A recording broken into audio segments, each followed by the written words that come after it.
I have learned in terms of managing up, going to executives with the sincere intent to help, not like, hey, look at me, look at what I can do. More like, I honestly think this will make the business more money or save the business money. That generally is well received because that's what their job is. If you look at the executives as a customer, I'm a product manager, right? So I think very much through the lens of how can I work backwards for my customer? Well, Brian Cornell and the board of Target, all the executives of Target, they needed to grow the business. They needed to do that in a profitable way.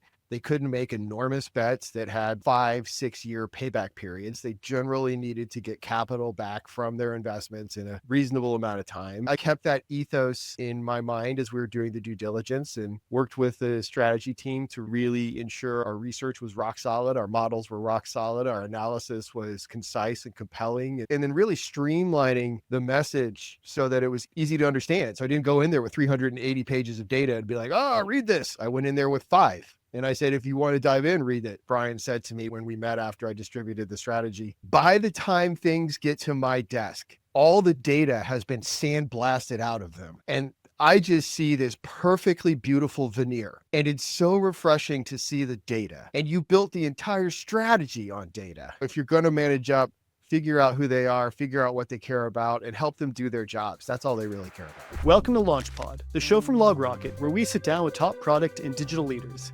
Today, we're joined by West Stringfellow, VP of Product at Blackhawk Network. West is a master of managing up, having spent his career driving transformation at major enterprises while also founding multiple startups.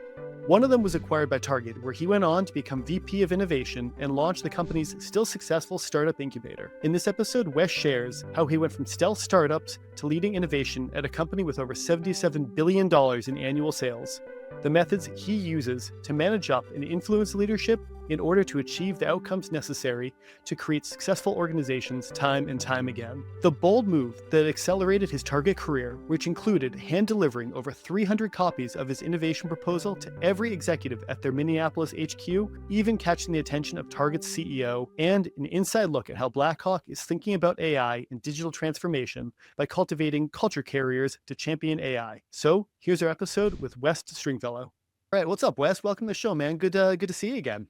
Thanks, Jeff. Great to be here. Thanks for having me. Yeah, we got to hang out a little bit at dinner back in San Francisco a couple weeks ago. We had Raj Singh, who talked to that event, on the show recently. So this is cool. It's like we've had a reunion recently to have you come on now too.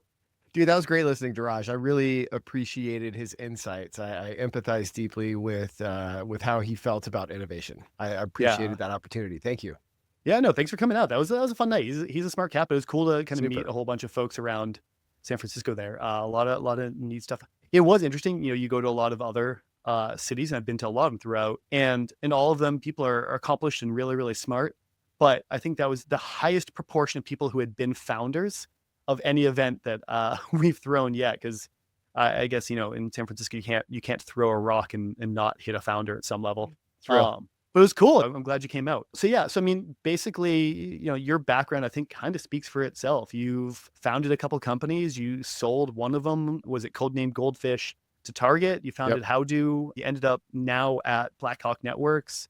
Do you want to give us like the TLDR of how you kind of walk through all that, how you got to where you are? And, I probably missed a few important details there too. Yeah, no worries. Yeah, I think of my career as kind of having 3 phases. The first phase was 97 to 03, where I was a database administrator and web designer, just doing startups.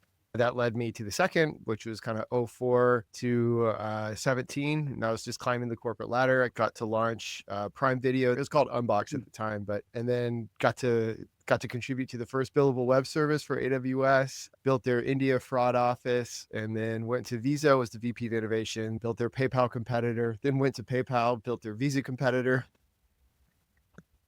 and then went to ultimately build my own startup. I was chief product officer at Rosetta Stone at BigCommerce, and then built my own startup, and Target acquired it really quickly, became VP of innovation there. And then after that, built HowDo, and then Blackhawk. Now you're Blackhawk, kind of helping with digital transformation and AI transformation and everything, right? Maybe let's go back a little bit first, because I think the Target story is kind of a neat one, because you came in, had you guys even gotten, Goldfish off the ground? Or, hey, also, what is the thing with the name? I mean, I'm not against it, but why Goldfish?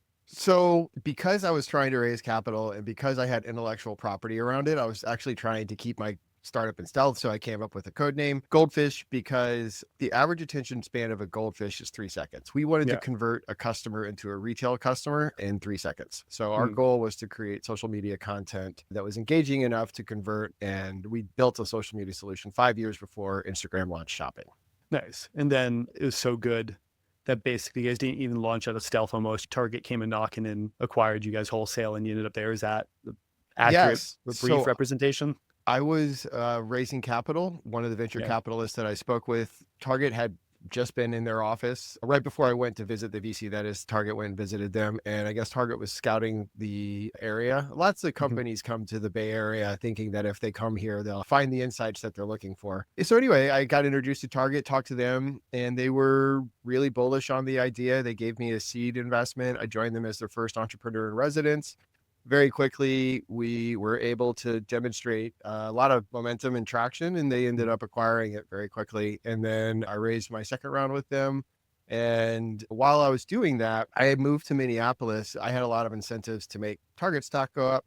Mhm. So I moved to Minneapolis. I sat in the strategy department Mhm. and I got to read their strategies because, I wanted to align my company's strategies with theirs so that we would all Yeah. grow together. As I was coming to understand their company, I started to realize that there was a huge opportunity in terms of improving the data that they were using to build their strategies and maybe Mhm. using different tools to run the analysis. And so I took some of the money that my company had received and I actually just built Targeted Strategy. I had this specialty group, Sagents. They're a management consulting group I had used at multiple different companies. But I paid for them to come and build Targeted Innovation Strategy. I printed that out, 300 copies. It's about 340 copies, and hand delivered them to every executive in Minneapolis. And then shortly thereafter, got a call from the CEO, like, "What are you doing?" Like, "Dude, I'm just trying to help you grow your company. Like, here's like my opinion on how you could potentially approach the market and the customer with a little bit more efficiency, in my opinion." And How'd so that they go over?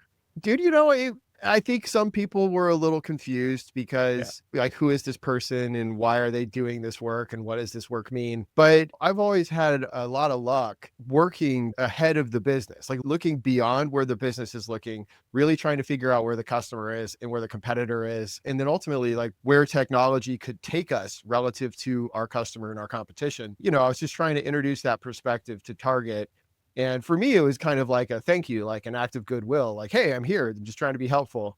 And I think it was generally received that way, and they made me the VP of innovation. There you go. So I mean, you went from founding a startup to being kind of wholly funded by Target to being an employee. I mean, that piece went well, right? I think the joke is always like hire troublemakers and people were gonna raise a little noise. And it sounds like you kind of came in and did that. But I mean, good to hear it went over well. Like that can go one of two ways. I think it says a lot about a company. But like, how was it going from a complete outsider to now, like you said, entrepreneur in residence to on the kind of executive staff over there? I really enjoyed it. I thought it was an awesome opportunity. Target's a fascinating company. They've been around when I was there, I think they were like 150-year-olds. They spun out of Dayton Hudson. So there's this huge history and they serve so many American customers, which I just love those kind of institutions in America. And I really appreciated the opportunity to help them grow. And they have so many different customers in different places. The analysis was always super fun. There's so many opportunities. The projects were always super fun. And it's such a recognizable brand that at the time you would get this tailwind on almost everything that you tried to do, which, if you're trying to build new things is always a really good signal.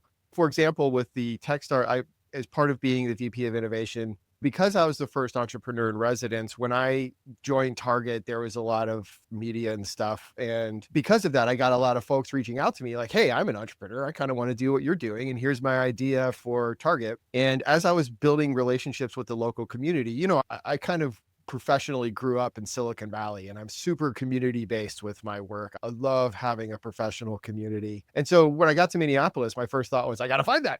So I started running around the city trying to find people who are building startups. In Minneapolis at the time, it had a good startup scene, but it was still very, very nascent, very small. And I was really lucky to meet a couple people who were championing the community and really wanted to build out the community there.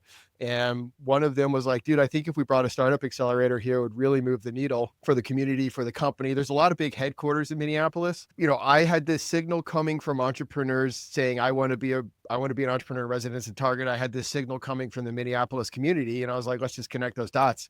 So I proposed building a Techstars Accelerator, and ultimately was able to raise 15 million from Target and build an actual startup accelerator. And we were able to build a physical facility. Target has enough capacity and resources to build like a standalone accelerator facility. And so we brought Techstars in, ran our first accelerator, and then had Target run its own accelerators for its own projects and its own startups.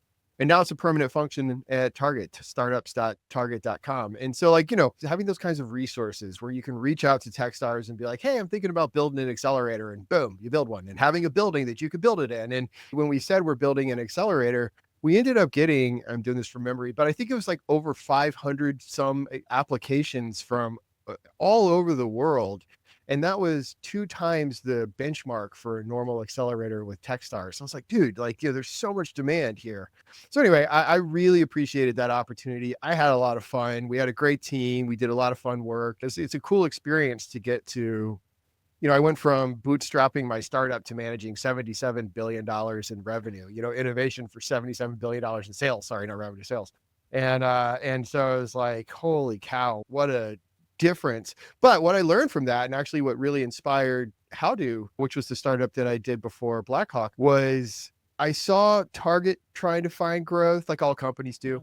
And then I saw the startups in the accelerator trying to find growth. And now massively different sides of the capital spectrum, right? Target is selling $77 billion in goods. Startups have less than $500,000 in funding. And both of them were trying to solve the same problems. I was still leading my own startup inside Target, and I was still solving the problems too. Who's the customer? What is the competition doing? Where's the market going? What do the investors want across a different capital spectrum? So, what does a VC want versus Wall Street want? Now I'm at private equity. They have a different investment profile. They have different, payback periods and different kind of preferences for how their capital is managed and how to earn. I really enjoyed seeing that all at the same time because it helped me find the correlations, the similarities, the threads that connect all of those. And it was that insight that drove me to build HowDo. I want to come back to HowDo quickly, but one thing I want to kind of make sure we don't miss is, coming in to Target and kind of doing what you did and starting with, here, I'm going to print out 340 copies of this, make sure every executive gets one and go basically say, here's what you need to be doing to do better. It worked well for you. And you clearly, that was a accelerator on your end, but in a lot of cases that's going to go badly. And I think as much as, yeah, right. Like a lot of places are just going to, chop someone off for doing that. But also I have to assume that part of it has to do with how you communicated it and presented it. And I've learned over my life that there's a skill to managing up too. Yes. How'd you go about that? What did that look like at a company of that size and institutional background to basically come in and say, how do you do that right? Do you have tips on doing that versus the high nail getting popped down kind of thing? Yeah, it's a great question. I've been real lucky in my career in that I've got to work for a bunch of big brands and do new things for those brands. So I had the benefit of making many, many mistakes before I got to Target. And so I approached sharing this information with Target purely from a place of hey, I'm sincerely trying to help you grow your business. Nothing in the data that I shared with them was my opinion. We did a very comprehensive analysis of all of Target's competitors. We looked at the annual reports for anyone who was kind of in a similar sector. We looked at customer data that we could find. We did tons of research and then built a big matrix of data.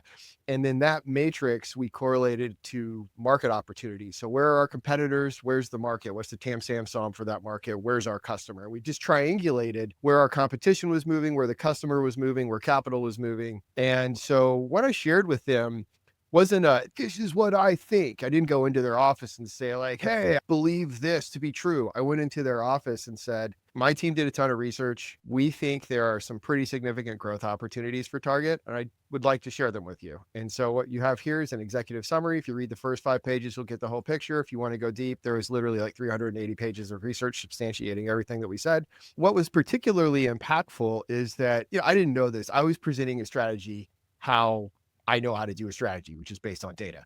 And so I didn't know that would be different for Target. I read their strategies and I thought, these are great enterprise strategies, but I felt like I would prefer to have more data in my strategy. So I just thought, here's my take. Because I approached it that way, which wasn't, I know more than you, or I know anything really. I was like, here, I know that this is the result of my research. I found it helpful. Hopefully you do too. Most people took it really, really well.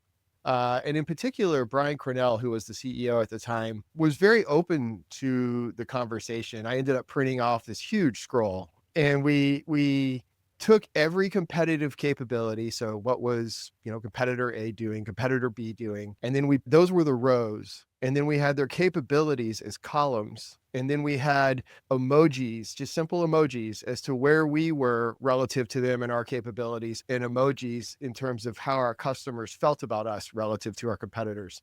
And it was just a really quick way to say, like, look, we've got a big pile of smileys and a big pile of frownies. We should fix the frownies. And then if you went down further in the column, you would get to what's the TAM? What do we think it would take for us to get into that market? The competitive set, what do their products look like?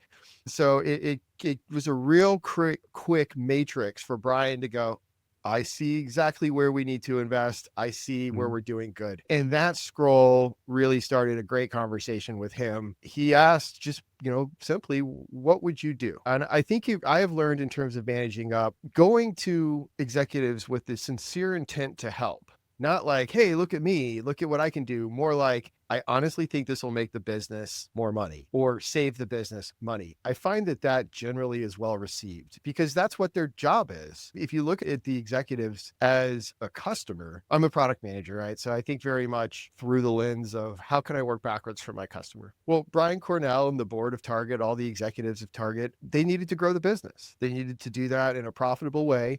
They couldn't make enormous bets that had 5-6 year payback periods. They generally needed to get capital back from their investments in a reasonable amount of time, 12 to 18 months at most. They had really, really advanced competition, some of the most prolific companies in the world, like Amazon and Walmart. And, they were playing a serious game and they were playing to win. And so, I kind of kept that ethos in my mind as we were doing the due diligence and worked with the strategy team to really ensure our research was rock solid, our models were rock solid, our analysis was concise and compelling and crisp. And because of that effort and just trying to appeal to their sensibilities and then really streamlining the message so that it was easy to understand. So I didn't go in there with 380 pages of data and be like, oh, read this. I went in there with 5. And I said, if you want to dive in, read it. And, that stuff all helped a lot. And I remember it was like one of the first or second sentences Brian said to me when we met after I distributed the strategy. He said, by the time things get to my desk, all the data has been sandblasted out of them. And I just see this perfectly beautiful veneer. And it's so refreshing to see the data. And you built the entire strategy on data. And I was like, yeah, well, that's in my opinion, that's the foundation of a good strategy is data. But he really appreciated the due diligence that we put in. He appreciated the clarity of thought and he appreciated the alignment with what the corporate needs were. Yeah. And so if you're going to manage up, figure out who they are, figure out what they care about, and help them do their jobs. That's all they really care about. A lot of times it's just the presentation matters and how you communicate. I think that's right. And I think we were lucky that there's a lot of public data around all of Target's competitors. It's so easy to find information on those companies. Yeah. And I remember when I got the call from Brian, I was sitting at my desk and someone called, and no one calls who calls the phone at your desk? And I answered the phone like, well, this has got to be a wrong number. This is weird. And someone was like, hello. And I'm like, hello. And they're like, is this West? And I'm like, yes. He goes, all right, could you please hold for Brian Cornell? And I was like, oh God. And I literally stood up where I was sitting in my desk. I'm like, I got to take this call standing up. Like like if he walked in a room, I would stand up and shake his hand. I stood up like, oh, I don't know what's going to happen. And he goes, hey, West. He's a friendly dude. And he's like, hey, West. I'm like, hey, Brian. He's like, so just selling strategy. Just curious what you're doing. And I'm like, man, I just want the stock to grow. I think the stock's got to go up. And he's like, yeah, okay. Well, if we come talk about it. And I was super upfront. I am strongly incentivized to make your stock go up. So I'm doing that. It's funny. Look, it works in so many places. Like you want to close business and make revenue. I also only get paid if we make revenue. We have the same goal. Let's go make some freaking revenue here. And that helps a lot with alignment. You can start with that, right? We both want the stock to go up. Let's go make the stock go up. Yeah. Yeah. Let's flip it maybe a little bit because I do want to get to this. I want to make sure we have time, and I could take all day just going on this one. But like you're at Blackhawk now. You did HowDo and came over to Blackhawk, and there's a big push behind AI here and kind of bringing the company forward. Can you just give people like the quick level set on what Blackhawk does? Because you laid it out in San Francisco at dinner, and my mind was blown. It's a cool company, man. Like Yeah, it is, dude. there's a It lot is. going on there. It is. We do have a lot going on. No, it's a very cool company. So Blackhawk was actually created by one of my buddies who just Mhm. passed. Rest in peace, Don. I love you. He was one of my mentors for a long time. So he worked at Safeway. And first off, Don was like an amazing dude. He built World of Wonder toys where he patented laser tag. Oh, The no way. Yeah, he invented laser tag and he invented Teddy Ruxpin. Do you remember Teddy Ruxpin? I actually, the past couple of weekends, I've brought my kids to play laser tag a couple of times. And then I mean, they're a little old for Teddy Ruxpin, but I very much remember Teddy Ruxpin from when I was a kid. That was like, everyone wanted Teddy Ruxpin. Right? So he invented those, which is just That's amazing. wild. Right? Jeez. And then he was one of the first, I think I'm going to get this wrong, but he was either like the first president or CEO of Atari in America. And then he invented gift card with a lot of the folks who are still at Blackhawk, actually, like that whole crew invented gift cards. When I say gift cards, a lot of people think of greeting cards. And what I'm talking about is, at the end of the end cap at grocery stores, you'll see those big racks of gift cards. That's Blackhawk. They also do, they've acquired, they're owned by Silver Lake, which in my opinion is one of the best private equity firms, and they have been acquiring companies. They're trying to build like a nice vertically integrated multi-segment business, and they have billions of dollars in sales. Like they're a very successful company. And when you look at the gift card rack, it seems inert, right? It's the most valuable part of the store. We've been doing a lot of work looking at our customers, looking at both our B2B customers, because we have partners who provide us the content or distribute our products, and then also looking at our end users. And my focus at the company is on the recipients and the people who receive the card. Now, some of those people buy the card for themselves and some of those people receive the card from businesses, but our goal is to help the customers in that contact achieve their goals, right? Some people are trying to save money. Some people are trying to give gifts. Others are trying to receive income or be rewarded for something that they did. In any of those circumstances, there's a different use case, a different recipient, a different piece of technology, and my teams work together to build the kind of full stack of that experience. About a couple 100 million people will interact with our products this year. And I can't get too deep into our strategy, but I can say that, if you look at the economy right now, customers are trying to find ways to save money. They want to keep connecting with the brands that they love. They want to provide their family with, the things that their family needs. And in many ways, gift cards provide a lot of utility and value that I think are overlooked. And we've learned a lot by talking directly with our customers. And I've had the incredible opportunity to partner with some of, Blackhawk is partners with everyone in America. It's incredible. So I've had the opportunity to partner with a lot of extraordinarily large brands, learn about their customers, learn about their business, and just doing what I do all the time, which is just go figure out who the customer is, what is going to get them to buy more. What do they need? Like, what is the thing that they're thinking about paying for next? And how can I be a part of that? And providing that to them so that we can grow with them and we can facilitate their growth. When you laid out, like people use it for self-banking or kind of like their own like version of banking, people use it for, I mean, gifts are the obvious one. People use it for fund transfers. There's a lot that you can do because I was kind of thinking like, how do you do digital transformation on like, great, I have a physical card there. Yeah. Here you go. But there's a whole world of, you can use it for digital transactions later. And that's maybe somewhere to go. What's something we don't know about that is just maybe past that people don't know about this? The biggest thing that I think I've learned since I've been there is that the market for gift cards globally is over 300 billion and it's growing at like 3%. And so it's an enormous market. And then when you look at the evolution of payments, I think we're moving more towards branded payments than towards generic. And I think we're starting to see stored value becoming, which is what a gift card is, right? A gift card is stored value. Or we sell prepaid cards too. It's a huge part of our portfolio. But, those are stored value. And especially right now, I see a lot more customers in our data, we see customers moving towards stored value because it's safe and because it's branded. And people like having a relationship with their retailers, with their whomever it is. What we see though in that area is a huge surface for digital innovation. Whenever you see those form factor evolutions, when I was the chief product officer at Rosetta Stone, we moved from boxed CD products to SaaS and app-based products. And like that was an enormous evolution. And it opened up our understanding of the customer. Because when you're selling a physical product that the customer carries away and, they just kind of manage and use in their own time, that's a different relationship. That's kind of like a fire and forget or set it and forget it. You put it out there, they take it away. When you have a digital relationship or a SaaS relationship, that's actually an ongoing relationship. You want a customer to come back into your environment. You want to provide new value propositions that sustain that engagement, that retain them, that increase their growth organically. And then ideally, you want to find some sort of viral organic growth product attribute or coefficient so that your customer becomes your biggest advocate and starts selling the product for you. There's a lot of work that we can do there in our industry. And that's the kind of vector that we're approaching the opportunity from is how can we take our existing loyal customers, increase their usage, and then how can we attract that one ring out next group of customers who knows that they have the problem that we can solve, but doesn't yet know that we can solve it. It's easy to overlook the potential of space until you look at something like Starbucks, which is ostensibly just kind of built a similar function in-house. But like they're one of the, if you were to count them as a bank because of their holdings, cash holdings, they're one of the largest banks in the US.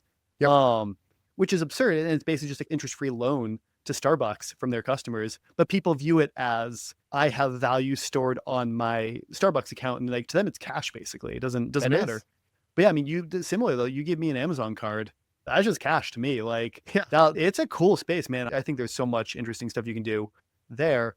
But let's jump into the thing that, I think across the board, every single product person I talk to is curious about and, curious to hear about how you guys are doing. You kind of talked about earlier with me that one of the things you're doing is working on kind of the AI transformation within Blackhawk. And I'm curious to hear, like, we talked about how you move the product forward and how you get more people to use this form of, cashless cash almost. But like, what does that look like internally for the team? Like, how are you driving innovation inside and working with teams to be able to move faster? What is it? Harder, better, faster, stronger kind of thing? Yeah. When I joined day one, I was like, we need to get AI ASAP. And we need to make sure everyone knows how to use it. And it's been a mission to get it done. I've worked in heavily regulated companies before, like PayPal and Visa. So I'm very sensitive to like, it's a regulated environment. We have the highest security standards that you have outside the military. And like, so trying to get something like an AI in there is challenge. Yeah. So it took a long time relative to like, being at a startup or, for example, at Target, because we wanted to do so many wacky things relative to their IT protocols. We had our own internet. We were like, we're not even going to worry with IT. We're just going to go around. But, in Blackhawk, we don't have that option. So working through the company, working through governance and risk and compliance to make sure everything's safe, it's been a process, but we've gotten it in place and it's exciting. It's exciting to see the teams using it and rolling it out. When I was at Target and running the Accelerator and building my startup and innovating Target, that lens of getting to see all three things at the same time, I realized, as I said, everyone needs to figure out their customer, competition, market, investors, blah, blah, blah, figure out what to build, how to build it, get it to market, get the right ratios, and get the right capital and grow. It's been really fun to apply what I learned in the 8 years of building HowDo. HowDo, for context, was an AI. It was a bot that accelerated innovation. It was like a McKinsey bot or a Techstars bot.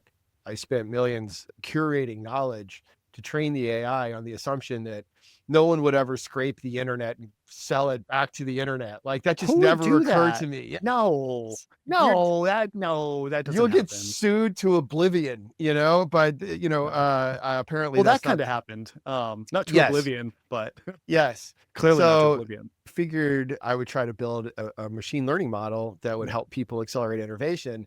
Obviously, other companies won that. There's a couple upstarts. It's the biggest technology companies in the world. But like all the lessons that I took from that, I'm getting to apply, and that's a lot of fun. And so, I've open sourced all the machine learning training that we created, and my team's using it at Blackhawk. I'm getting ready to train other teams how to use it for product management. And I'm finding with AI transformation, it's different than every other technical evolution that we've ever gone through. And I think the best example that I've been able to come up with is email. I remember when I first got my like 2400 baud modem and was like plugging it into the wall and like sending my first messages, and I was like, what is this magic? Like I am sending words through digital technology. This is fascinating.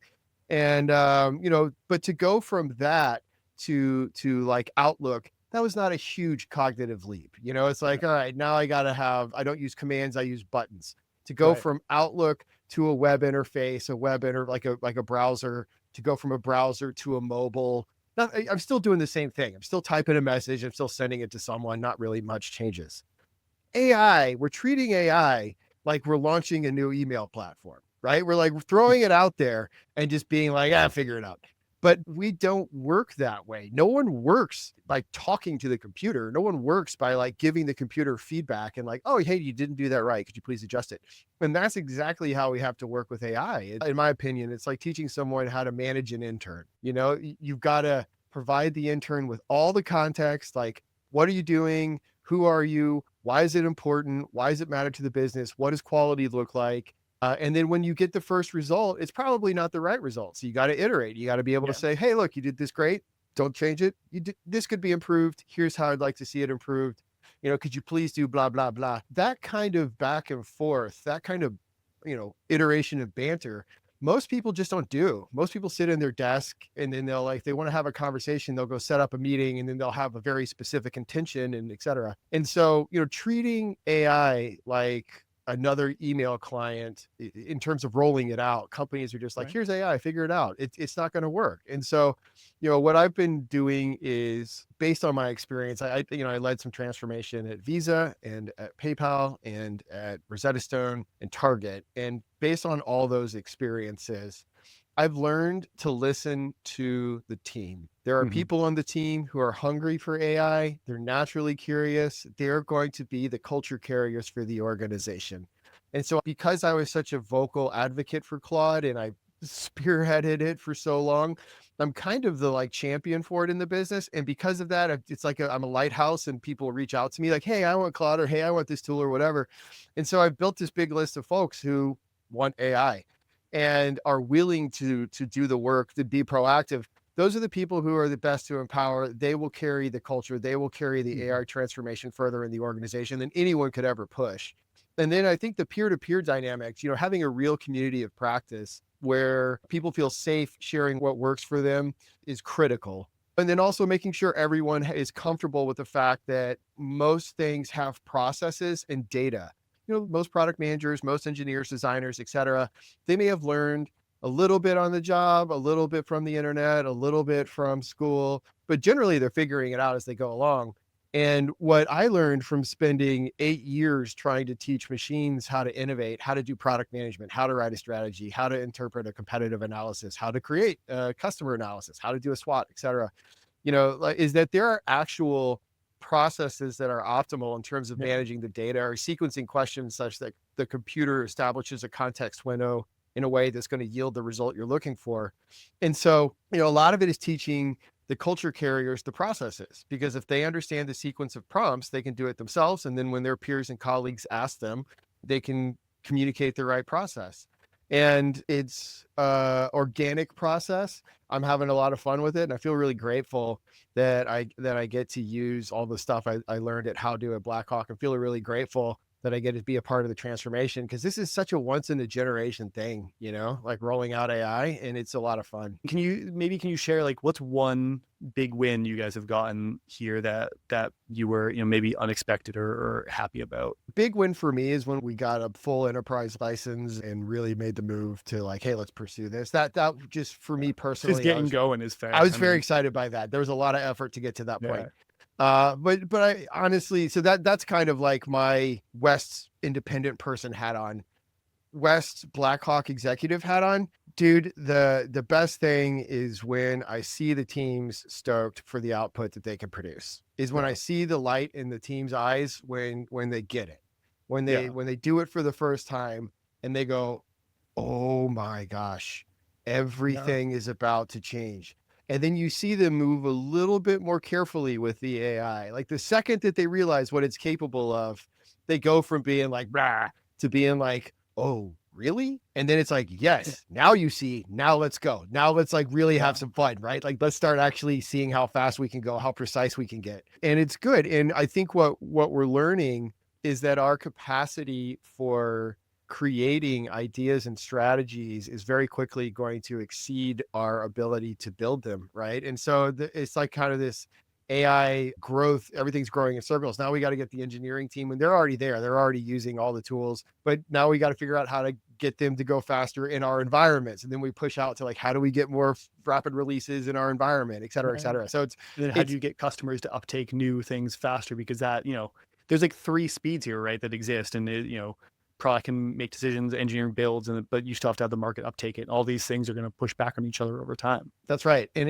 especially with many companies aren't built for, data optimization, process optimization, Yeah. speed of release. And so AI transformation is really an inventory of a company's existing processes, operations, data, and Yeah. culture. And all those things will change as a result of AI done well, right? All those things will change, but we're not trying to do it all at once. We're starting with Yeah.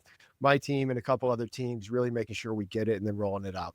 Yeah. I love the kind of like success measured by just seeing the lights go on, because it is one of those things. I think I've talked to enough people who have companies where they, tried to, keep, oh, we have this, these two people are AI experts and they're just going to be knowledge from else. And that doesn't work. It Yeah. really is a number of synapses and like a network effect here. So I think that's a great way of looking at it early on, is like, let's just turn more people on and get, more and more smart people thinking about it. And like you said, kind of from Target, right? Aligned around, we all have the same shared goals. Let's make sure we all know that. Let's build people to work on these problems with this new set of capabilities. And the more you can do that, you're gonna exponentiate. Is that a word? Well, yeah, sure. Exponentiate the speed at which you're attacking those things. So cool, man. Well, listen, I could, like I said, I mean, I'm having a blast. I could talk to you all day.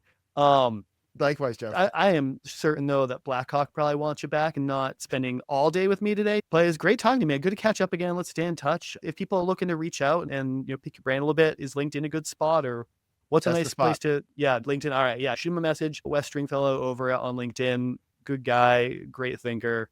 Thank you, man. This was a blast. Appreciate you coming on. Thank you, Jeff. Thank you for the opportunity. Have a great day. Have a great Thanksgiving. Thank you. You Happy too. holidays. Have a good one. Yeah, you too.